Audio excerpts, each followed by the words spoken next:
Hello, welcome back to the garden. In today's video, we are going to be exploring some easy ways that you can deal with pests and weeds in your garden without the need for using chemicals.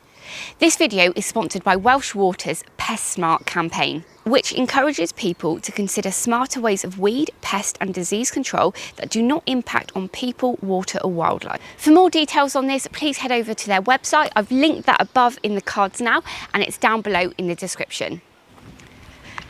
The first tip that I'm going to give you is know your enemy. Spend a little bit of time to learn about that one pest that you're trying to avoid in your garden. For instance, the carrot fly. Now, the carrot fly locates carrots by smell, but can only fly 50 centimetres from the ground. So you can do something really simple that I've done this year, and that is opt to grow your carrots in a pot and keep them elevated from the ground. Now, these are a bit floppy now because they're due to be harvested, but a few years ago, I wanted to grow them in the ground. So I decided to interplant them between my alliums, my onions, which meant because an onion is quite smelly, if you grow them in between there, it will deter the carrot fly because it just can't find it very easily. But if you don't want to do that, you can also do a dedicated carrot bed where you buy some carrot fly netting, which is a netting that is 1 metre high, and you can wrap it all the way around your carrot bed, which means it's going to contain that smell. So the fly is going to find it much harder to actually locate the carrots.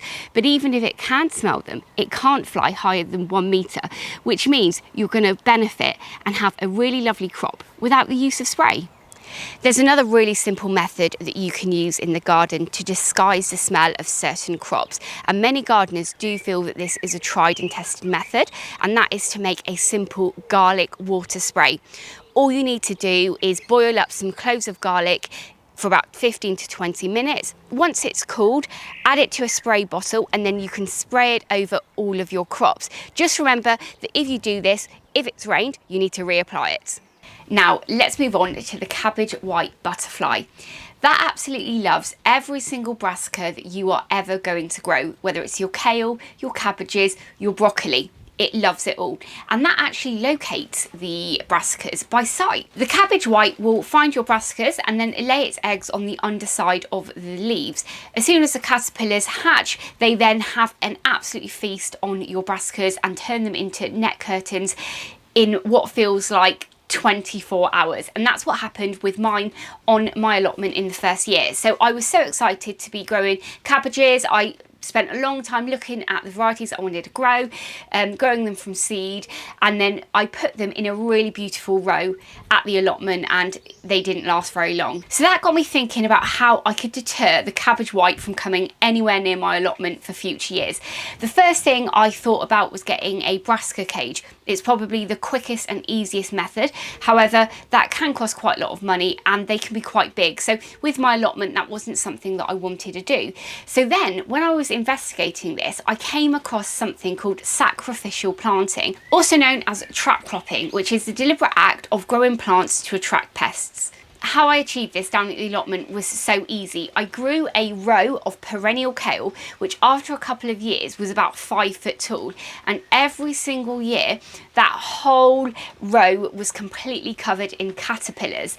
And then I went with another method for growing the cabbages and brassicas around my plot, and that was to grow them in a polyculture method rather than one single row that was really obvious to those cabbage whites.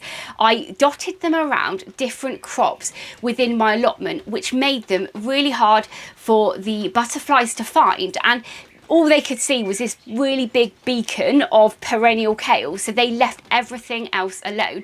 And that year I had an amazing crop of cabbages. I gave up my allotment last year so I could focus all of my energy in creating a better home garden, but that does mean that I no longer have a beautiful row of sacrificial brassica. But what I do have are some great friends, and I'm a very lucky girl because a friend of mine has given me 4 of these Asturian tree cabbages, which means I can create a new trap crop bed at home and deter the cabbages from finding my brassicas. But that does mean I've got a problem this year because I have lots of curly kale, as you can see here, that I want to grow, and I don't have anything that's going to trap those pests. So this year I've decided to go all out with polyculture, and this bed here is an amazing example of that, and I'm really proud of it. At the front here we have onions. Behind it we have some salad here, which is just starting to bolt, but I'm not going to take it out. We've got a lovely cucumber here. Behind it we have some spinach, which has gone to seed. Then we have a melon, and then behind it here we also have another cucumber, which means when I plant my lovely brassicas just down here, they are going to be so hidden from the pests. But as well as camouflaging your plants, letting things go to seed in the polytunnel is an amazing way to attract pollinators in, and then at the end of the season you can harvest the seeds, grow them again without having to spend any money. Another thing that I've decided to go all out with this year is growing nasturtiums in between my vegetable crops. That's the vegetable crops I'm growing outside and the ones undercover in the greenhouse and polytunnel, and it's working so well. The main reason that I'm using this as a companion plant this year is because aphids absolutely love nasturtiums. When you put your vegetables out in the garden, they will quickly find them and start feeding on the growing tip, which means the plant actually can never thrive, and quite often never even makes it. If you're really lucky, say with your beans, they're already right at the top of the canes when they get infected, so you can easily cut them off. But things like your pumpkins and squash, that doesn't happen. So having the nasturtiums is amazing because aphids absolutely love them. But what I found this year as well was the aphids just went for one flower. So as soon as they kind of sucked the sap out of that flower, the flower head had died.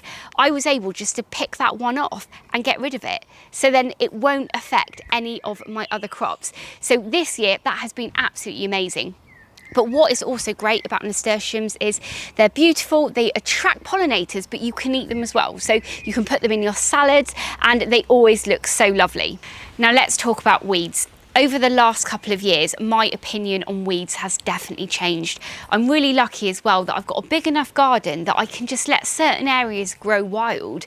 And this year, I've really enjoyed letting things grow and taking time to see what they are and how having that plant in my garden benefits the local environment and how it can draw in pollinators and beneficial insects that we all do need.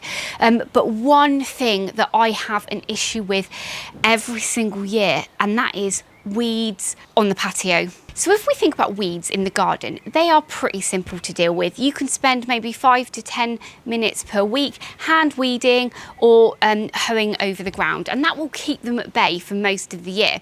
But on the patio, that's not so easy. So quite often you are tempted to reach for that spray and use a weed killer. But I found this year an amazing way to be able to deal with the weeds on the patio, and that is to use a power washer.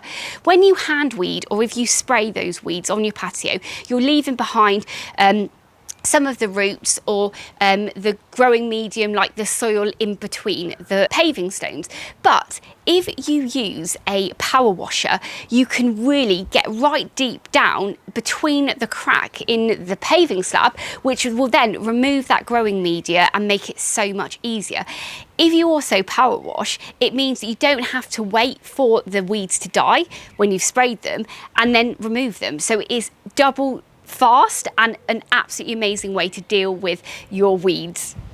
If you still use chemicals in your garden or you're looking at ways to get rid of old containers, it's really important that you don't get rid of them by pouring them down the drain. So head over to the Pest Smart website where Welsh Water have some great tips on how you can dispose of them safely. I really hope that you've enjoyed watching today's video and I've inspired you with some of my hints and tips. I would really love though to hear what your hints and tips are, so please make sure you leave me a tip down below in the comments. As ever, YouTube have some videos up now on the screen that they think you'll like, so please go ahead and watch those and I'll catch up with you in the next episode. Bye!